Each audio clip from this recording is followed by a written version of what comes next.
You there? You got me? Loud and clear? How am I doing? Yeah, I'm good. I'm hot. Okay, are you hot? I am hot. I mean, not that kind of hot, weirdo. Have you seen my shirt? Do you know what's on my shirt? It's got a moose. Oh, jeez. Look at you. We're good. All right, so I got a moose. I got an ostrich. Who's riding a bear? Who's riding them? Is that Ron Swanson? Oh, it's Teddy Roosevelt. Yeah, it's Teddy Roosevelt. Dude, I love that shirt now. I thought it was weird when I first saw it, but that's awesome. Yeah, TR riding all the things. That's freaking amazing. Eagle. He's got a shirt off in one of them. Where did you get that from? I actually got this from a company called the Roosevelts.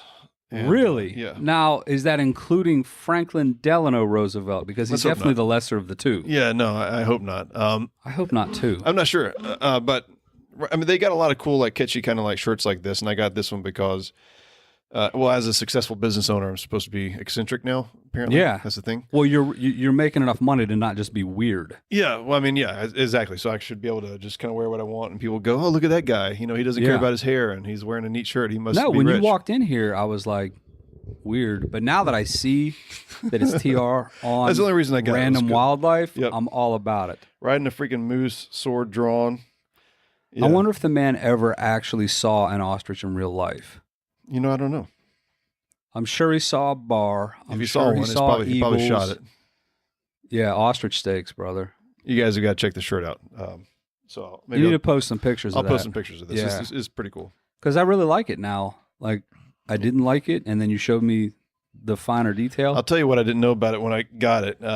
One, it's got this cool little map kind of topography sort of design on it as well. Yeah, you can tell what elevation he's at on the Random Wildlife. But it's also like some kind of polyester thing. I'll tell you what, my nipples material? right now are so caressed.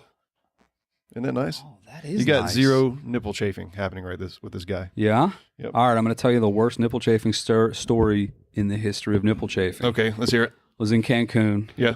riding a jet ski in the waves, in the ocean, Yeah. with Salt no water. shirt on, a lot of Freaking bouncing, salt water. salt water.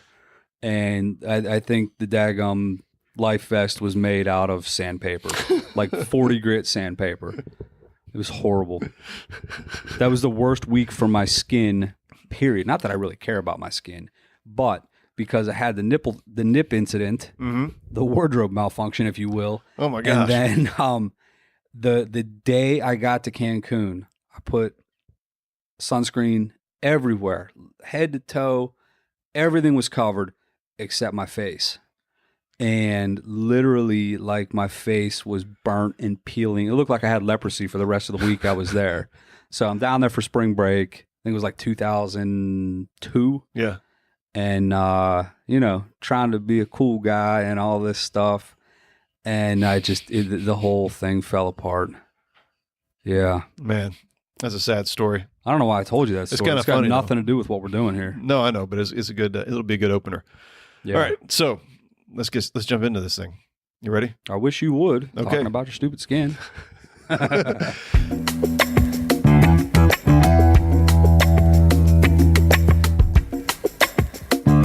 Hey guys, welcome back to another episode of the Ask a Man podcast on the Wolf and Iron podcast. I always get this wrong. Anyhow, it's an Ask a Man episode on the Wolf and Iron podcast. It'd be good if I didn't try to like double and triple name things. I think it's the Ask You Man docudrama series on the Wolf and Iron podcast. That's the way I want to tag this thing. That sounds good. We'll go with that. I'm here with my friend Brandon McConnell in the official Wolf and Iron Studios studio. Getting more and more legit around here by the day, brother. It is. You see, I added some lights here. I see the little old-fashioned light underneath your book that you wrote about knives, which I think is awesome. Somebody put a pink hat on top of my shelf, which I don't agree with Flag that. pillow. I'm not usually a fan of throw pillows, but this Old Glory flag pillow It's we getting got it done going on here. I'm showing that to Instagram. There you go, Instagram. Just so they can see it. So you lamos just listen to the regular old podcast to know what you're missing out on. That's right. That's right. Yep, that's right. So we are going live on Instagram, and we're live right now. And obviously, this is coming out. The guys who are listening to this on the podcast are getting this much later. But if you follow us on Instagram, you'll get a chance to tune into these things as they get recorded live. And we usually record these on Mondays. It's kind of like our day. So Monday at noon. Eastern disco time, as we call it. So today we're going to be talking about chivalry. and being chivalrous. And how does that kind of work as the modern man in this age? Is there still a place for it? Is it dead? That's kind of the thing. How would we define that? And so we're going to be all around that topic today. I'm having some trouble with my cable over here. Sorry. Yeah. I had to make some adjustments. So when you think about chivalry, Brandon, how does that sit with you? What are you thinking of? I don't think it's dead, but it's on life support. All right. How do you define it? Like, give me some words or some ideas around it. Some concepts. I'm not a real big, like, hard and fast rules guy. Mm-hmm. I don't know if you know that about me or not. No. But I think it's more of a mindset than, like, lay your jacket in the mud puddle so the lady can step on it. That just seems kind of stupid to me. Right.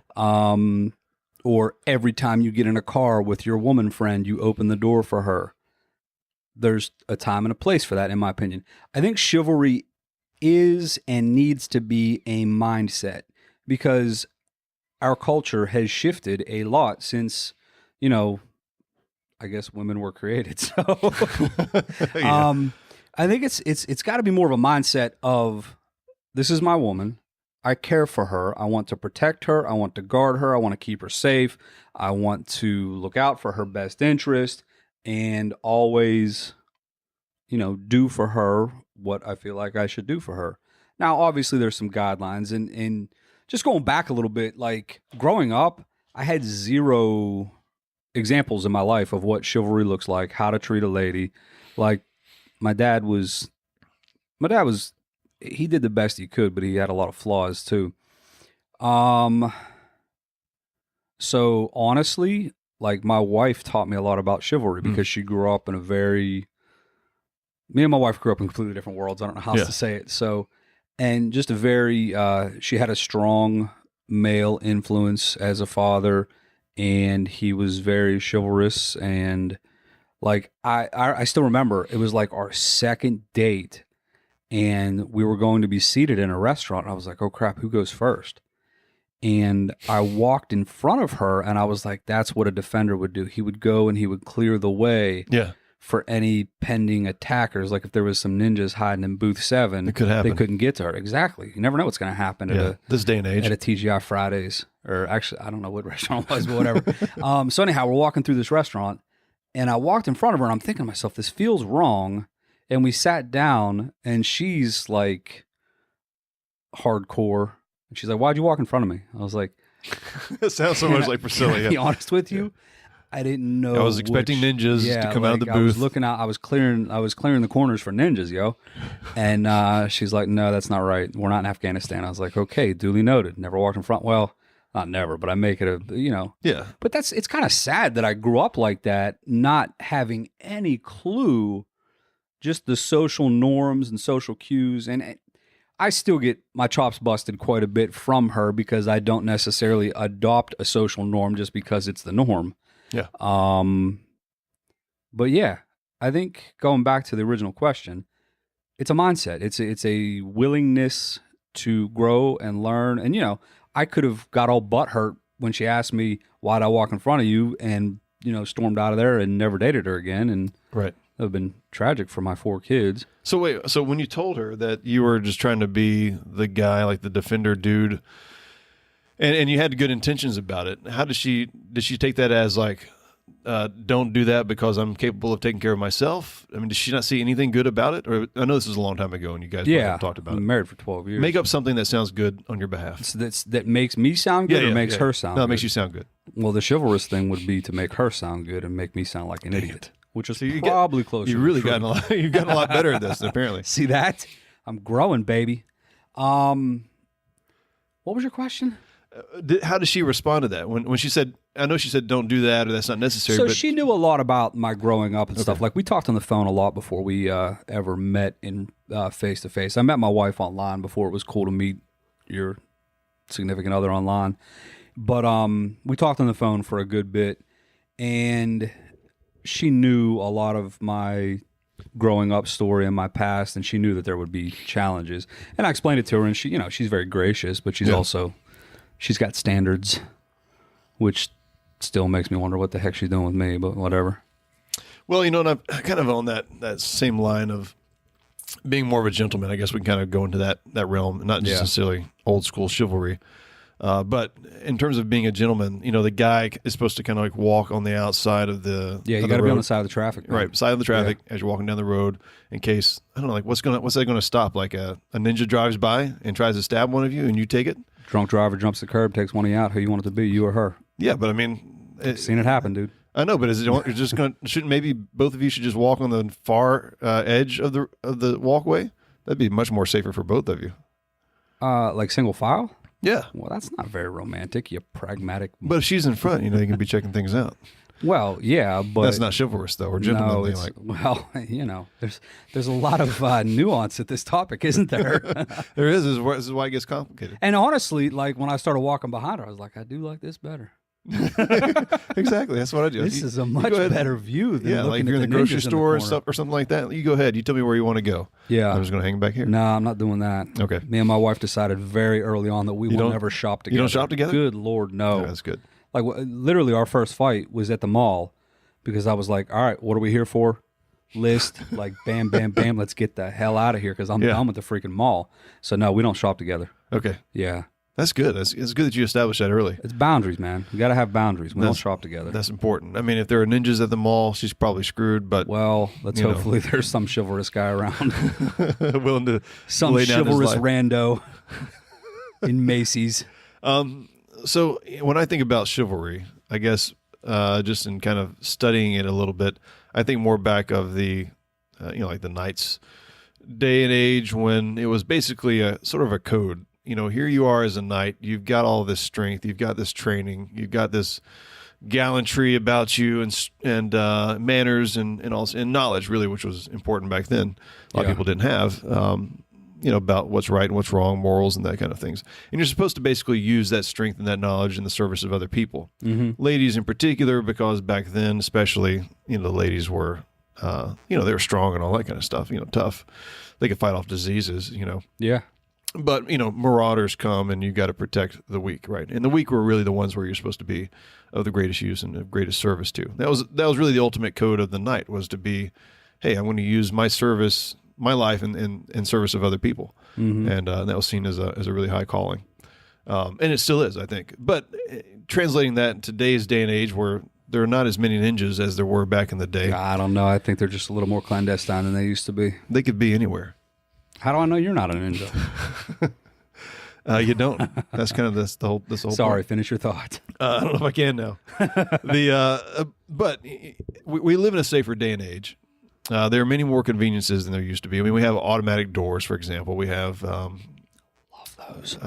Cars. Like I feel like I'm being a bit chivalrous if I unlock the door remotely to the car before my wife puts her hand on the doorknob to open it. That's like pretty solid. Thanks. Like nothing worse than making your wife wait a nanosecond for that door to unlock. Yeah. You do the thing where she's pulling on the door and you're trying to unlock it and it won't unlock because she's awful. got the door. And you're like, stop unlocking it. Stop pulling on it. Yeah. I'm trying stop pulling it. Stop. Yeah. It's an epic battle. It is. Chivalrous thing to do there is not hit her in the head with a brick. Yeah. That was a joke. Domestic violence is wrong. Yeah, that's right. Good cover.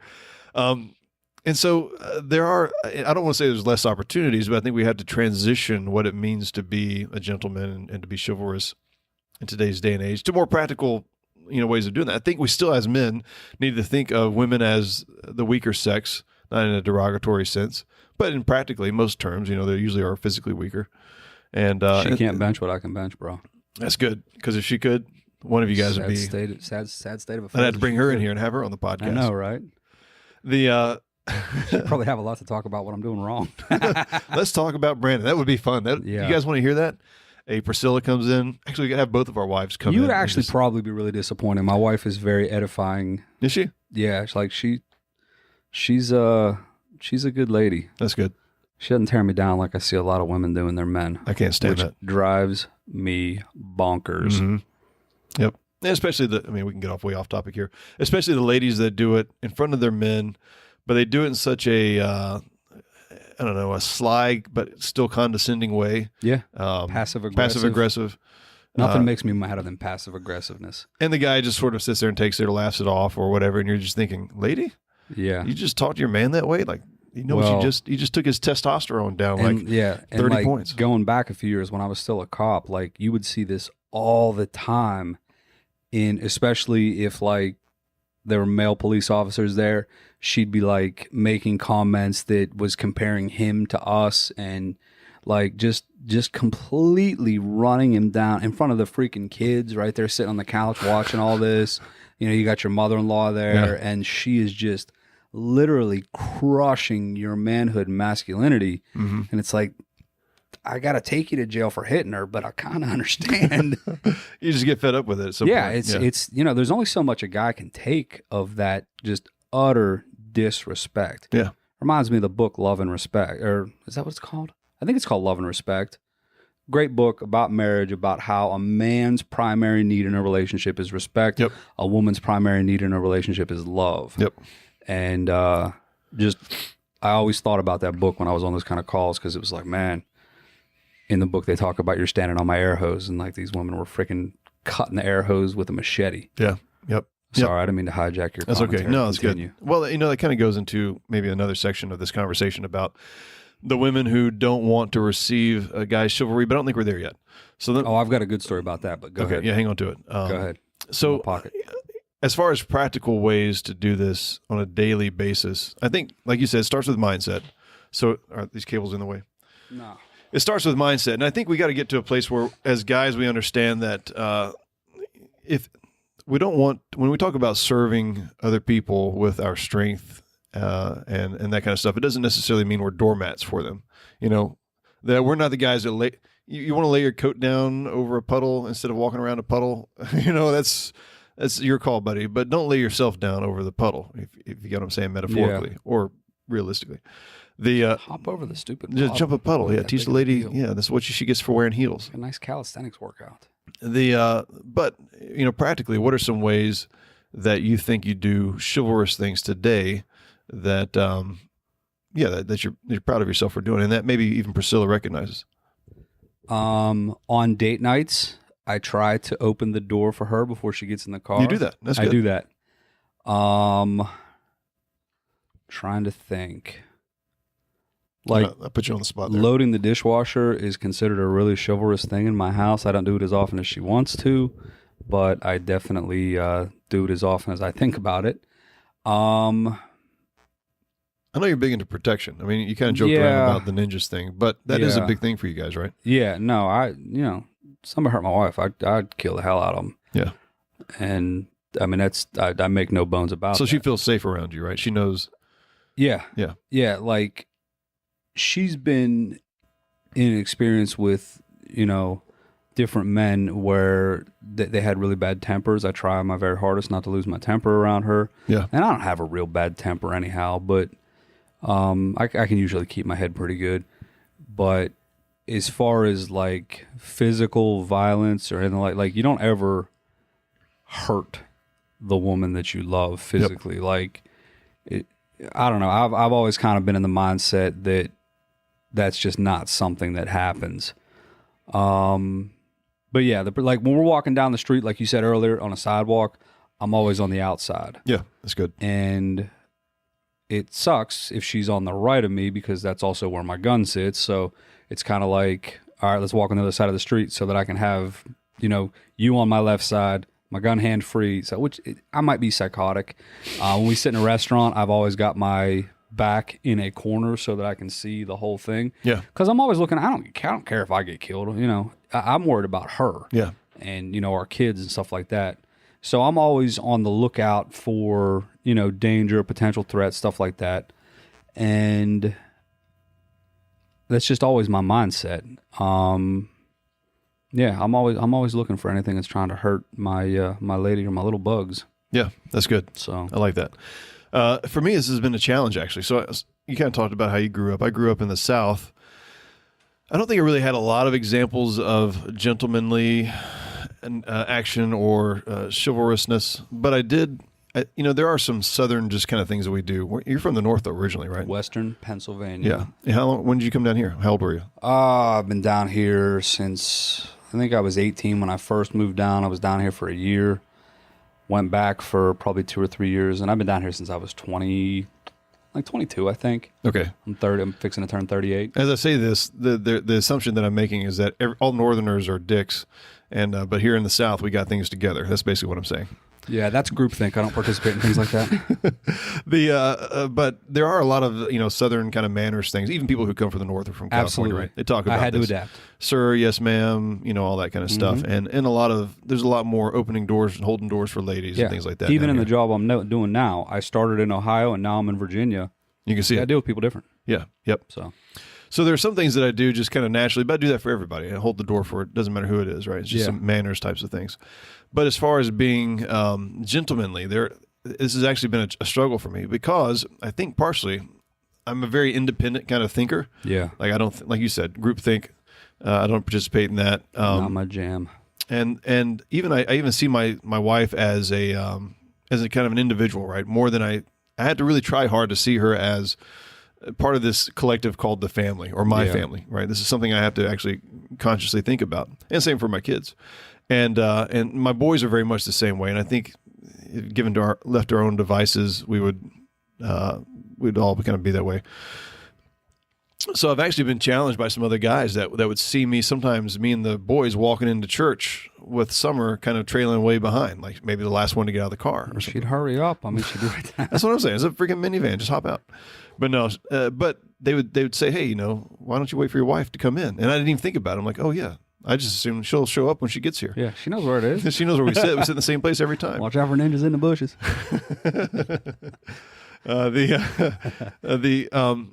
But so I had to really just kind of be mindful, even just about small things like that. Like, hey guys, even tell my boys, look, let's wait for mom, right? Let's all walk together. Mm-hmm. Even stuff like sitting down at the table, and now we don't eat until we're all there and we all pray. Yeah. But there were a number of years where it was kind of like we'd sit down and start eating, just a little nibble here, a little nibble there, while mom's getting stuff ready and still fixing her plate and for the kids and stuff like that. And I'm halfway done, and she'd be like, "Really? Yeah, you don't wait on me." Okay. And so that would be stuff where I'd have to be like, okay, apparently this is important now. I got to, Yeah, you and I have got a lot of parallels going on. Yeah. Like my wife, like waiting on that woman. Oh, it drives me bonkers how long it takes to get ready, get in the car, get out of the car, get into the wherever we're going. Yeah, drives me nuts.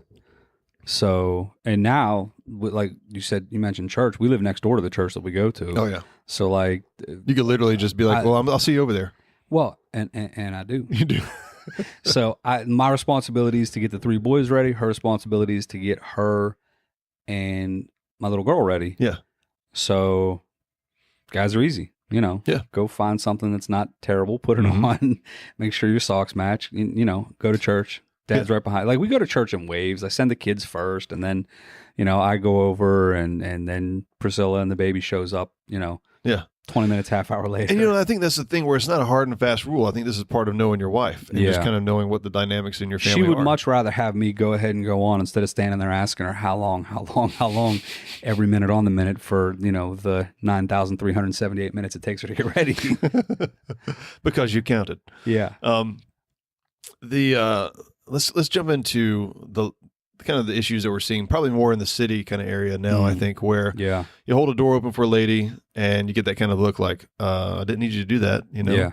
Or and my attitude, so let me back up. When I was in college, I went on a date with a young lady, and she's what I guess you would call a progressive, probably a feminist. I don't know. I'm sure she's still single. Even though it's been many years. Yeah, exactly. It's been 20 years. I'm sure she's still single. And I don't even remember her name. But anyhow, I do remember because her and I were in sociology class together. Yeah.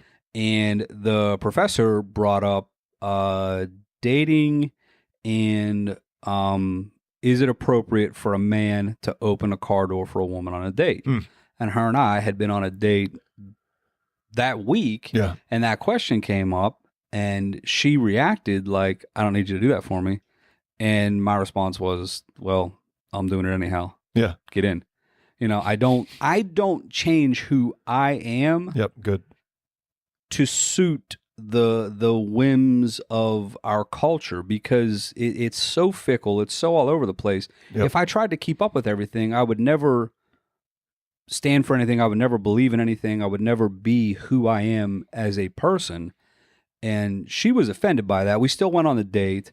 Obviously, it didn't go great, which, I'm not really for the bent out best. of shape over that. Yeah. And I mean, we still talked after that and stuff like that, but I just knew there was no future there, so I didn't really care. And then it came up in the class, and he asked the question, okay, so we had went out on the date. I opened the door for her, blah, blah, blah. And then we were going somewhere to study. There was a group of people. She rode with me, whatever. And it wasn't, in my opinion, a date. So the professor asked the question, do you open a door for a lady on a date? And I said, yes, I do. And she said, well, you didn't open the door. And I said, you're the one that said that wasn't a date. What's the problem? You guys had a fight right there in class? It wasn't really a fight, but I had to shut her down and put her in her place, in a very chivalrous manner. Yeah, of course. But, yeah, but it's just kind of interesting the way that I think men are too quick to be looking for whatever they can do to suit a potential mate. Yep. Where, in my opinion, you should be looking for the right potential mate who complements who you are as a man. Yep. And, I'm not, I can grow and I can change if I feel like that growth and change is necessary. But I am never going to, for example, change the pronouns that I address another human being as. That's just something that is not going to happen. I'm not going to not open the door for a lady or another dude. I don't care. I'm not going to not open a car door for my wife on a date. But my wife and I have that understanding, and she's the only woman whose opinion I think matters. Yeah. So that's where we're at. That's really good. That's a good story. And that is kind of I don't know how many ladies like that. We'll call her Susan. Yeah. I don't know how many Susans there are out there like that. I don't care how many there are. I found the one I want. That's right. Yeah. But I think there's this fear that guys have that, like, if I open the door for a lady, that she's going to be the Susan of the day, and she's going to come and tell me, basically, I don't need you to hold that door for me, and snap his head off, right? Yeah. Well, I'm holding it for you anyhow. Yeah, exactly. I mean, because the truth is, especially here in the South, you just hold the door because it's nice. Yeah. Right? Although it does drive me crazy when, like, somebody's holding the door, and I'm like 50 feet away. And you got to, like, hustle. You got to hustle do a little bit. jog. Like, I had a nice gate going buddy, there, but now it's... Come on, man. I'm strolling. Yeah, I got my coffee in my hand, and Yeah. But other than that, it's pretty much just be you. You got to do the thing that makes you feel right. Yeah. How do you show respect to somebody? But in particularly, I think, there are manners that we have that are just kind of go across the board for everybody. You hold the door just because you're a nice guy. Yeah. Opening up the door for your lady going on a date, I think that's a particularly nice thing to do. And I think it shows that you hold women in a particular regard of something special. Yeah. Not under you, as in a woman doesn't know how to open a freaking door. That's not the issue. Or a woman doesn't know how to hop over a puddle or get out of the way of oncoming traffic, whatever the case may be. The reason that you do that is because you have a special regard for womanhood, right, as a man. And you're really putting that on display. And if a woman doesn't like that, she's got her own issues. She probably is going to remain single for a while. That'd be my guess. Or I don't want her procreating anyhow. The guy's not going to be happy. Actually, I do want her procreating, and I want her kids to be like, Mom and Dad, I just want to be, loved by a man and, and shown respect. And you guys have screwed everything up. This is like how we talk about people in the 60s. Yeah. I was born with ovaries. I'm a woman. No, you can be whatever you want. No, I'm a woman. No, seriously. Like, there's ovaries. I got them. I'm a woman. Apparently there's all these chemicals going on, and not much I can do about that. So going back to the guy holding the door where you have to hustle, I think you and I are both hypocrites right now because we put a little giddy up in our step. Yeah. If the guy wants to hold the door at an inappropriate distance, I say make him stand there and wait. That's what I'm doing from now on. I just decided that. That's true. That's good. So let's go back to all right. One thing I noticed that drives me, and this isn't necessarily about chivalry, but it's about courtesy, drives me crazy is when somebody has the right-of-way in a car and you're driving. Okay, yep. Somebody has the right-of-way and they think it's polite to go ahead and let you go. Drives me bananas. Oh, yeah. I'll sit there for 3 flipping days. If they got Waving the right them, of way, blinking them. No, I'm not waving. I'm just sitting there. I stare straight ahead. I'm not even looking at them. I'm like, you've got the right of way. You know it. I know it. Freaking take it. Because Drives they want to finish up their text or something like that, right? And they're going to let you go. No, it's usually older people Okay. who, I don't know, maybe they text. Who knows? But anyhow, like that drives me bonkers because that's how accidents happen. Yeah, exactly. Because you think So you if got the right it. of way is yours, take it and take it aggressively. Yeah. I hate ambiguity at a stop sign, at a 4-way stop. Drives me nuts. What if it's a woman behind the car though? I don't care. Rules are rules. So sometimes I follow the rules. So sometimes you follow rules. Yeah. Yeah. No, that drives me crazy as well. There's a whole thing. We could just go on. Or have you ever seen when somebody will signal for somebody else, like the car in front of them has their left turn signal on, and they put their left turn signal on so that you'll know there's a left turner in front of you? Oh, really? But it's not actually them. It's not for them? It's not actually them. It's the that's not person in confusing. front of them that's turning left. They're just letting you know, hey, And then they decide to go right or straight. there's a or left turner. So the person in front of them turns left. They turn the turn signal on and keep going Why straight. do I care what's happening 2 cars ahead of me? Yeah, I see your brake lights. I know regardless not to run into the back of you. That's just not something you do. Yeah, now you're just confusing everybody. Actually, yeah. Anyhow, That doesn't have anything to do with chivalry. I don't think it does. But it was almost a tie-in there about courtesy. Chivalry's a part. It's a part of courtity.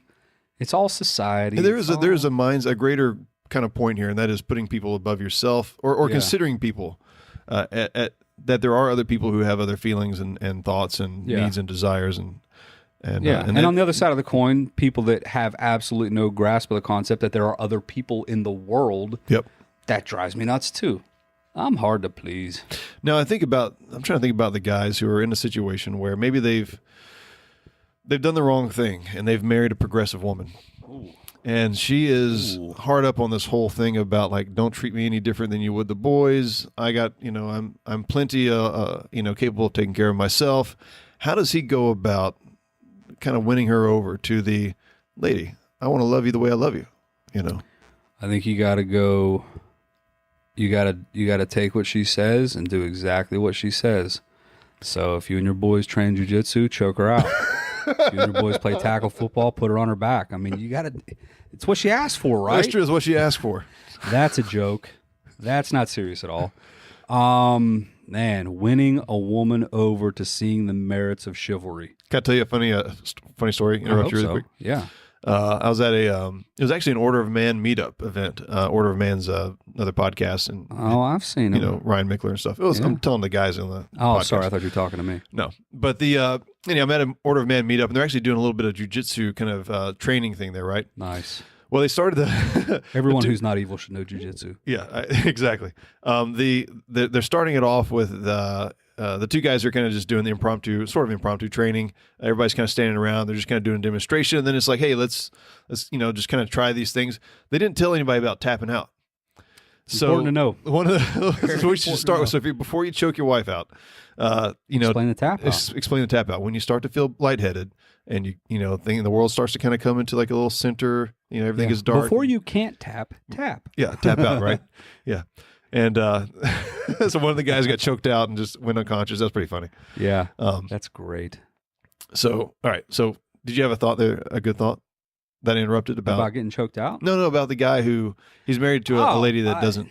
Man, So he married a woman who's not a fan of chivalry. He's chivalrous. That's who he is. You've got kind of the dichotomy of this is my wife and I need to live with her in an understanding way, but also who you are as a person.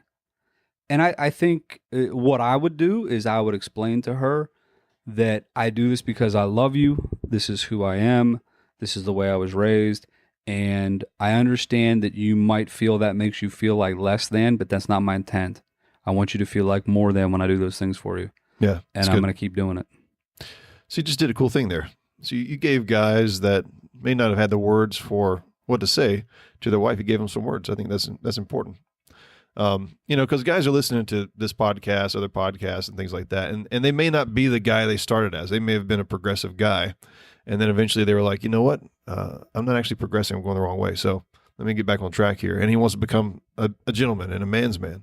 Yeah. And as he does that, something inside him awakens that says, man, I really want to treat my wife differently than I treat everybody else in the world. Actually, she's somebody special to me. Holy cow. Yeah. And so, and actually being able to have that conversation with her, I think is key.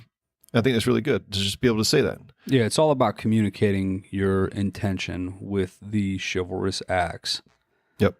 And then, if that doesn't work, I don't know. Seek counseling? I don't know. Yeah. Have her listen to the podcast. I don't know if there is like a podcast for that ladies. Would play well.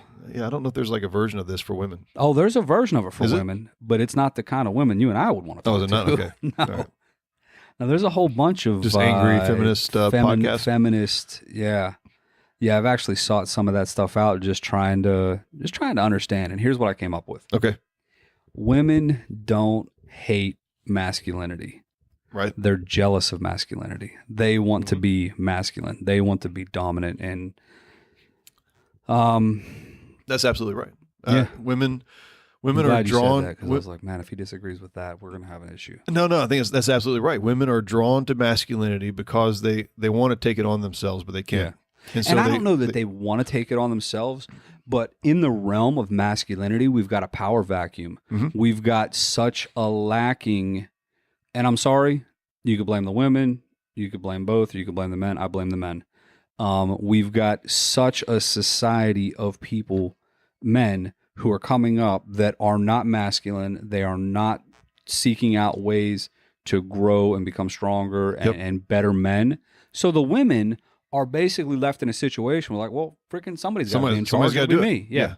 If somebody's got to be in charge, it might as well be me. Yep. Because my man is a wimp and he's not stepping up, and, somebody's got to pay the bills, or I don't know. Well, there's a certain sense of firewood. There's a certain sense of confidence and strength that comes from the masculine mindset, and a guy who's doing that well, right? Mm-hmm. And so a woman wants to take that on so that she feels safe and protected, right? Yeah. But she can't really do that because women have testosterone, but it's not good if they have a lot of it. They start to feeling anxious and stressed out.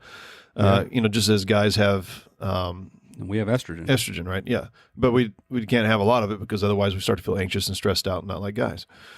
And so the way the feminine and masculine kind of dynamics work are women want to they want to bring in masculinity into their lives, but they can't really. So they adopt basically the covering of a man who has those qualities. So when they see a man who's living that out, they're drawn to that. And I've heard studies that say that a woman can only be truly attracted to a man when his testosterone is 10 times higher than hers.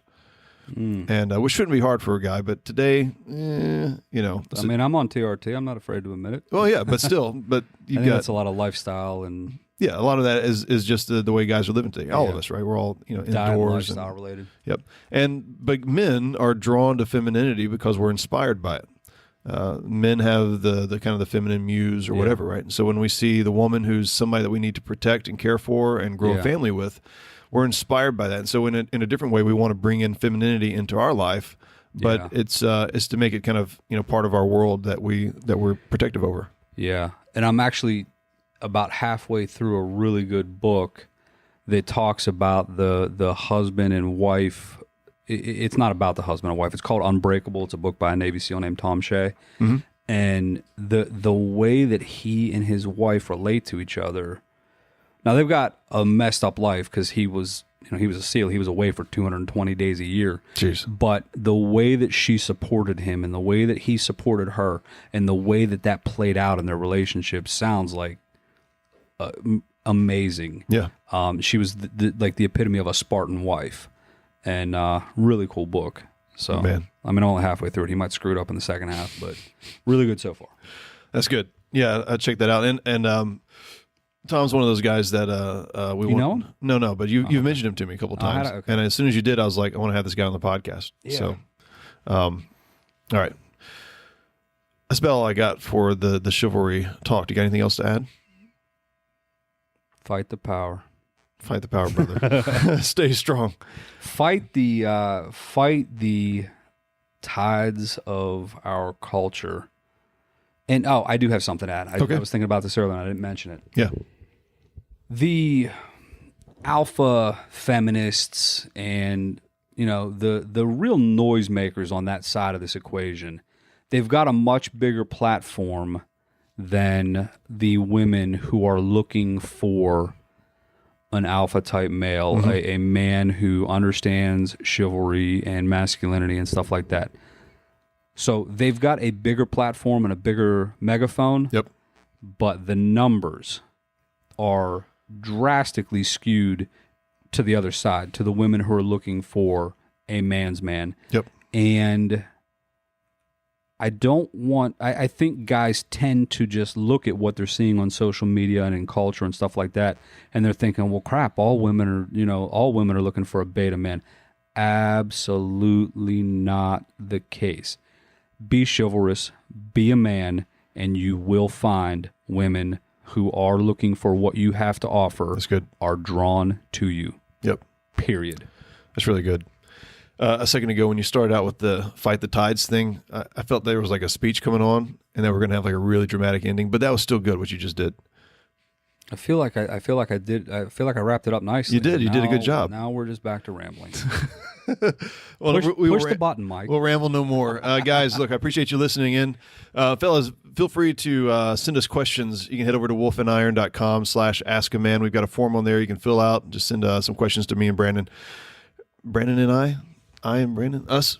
I don't follow those rules. That's right. That's groupthink. No, that's grammar. That's grammar. I Yeah. think that's grammar. The proper grammar is unmanly. Yeah. No, but we need questions, guys. So send questions over to us, and anything you can think of. It could be related to life as a man in any kind of form, shape, fashion, marriage. Splitting firewood. What's the best way to stack your firewood? Well, that'd be a good conversation. Whatever it happens to be, guys, anything that you got, we'd love to talk about it. Even, throw us some difficult ones, some stuff about what's going on today in society. How do we deal with transgenderism or homosexuality or what's going on with our boys or any of those kinds of things. We want to hear about that stuff. We could make questions up, but I like to hear from you guys and make sure you guys are involved. That's all I got. Thanks for tuning in. Talk to you later. Peace.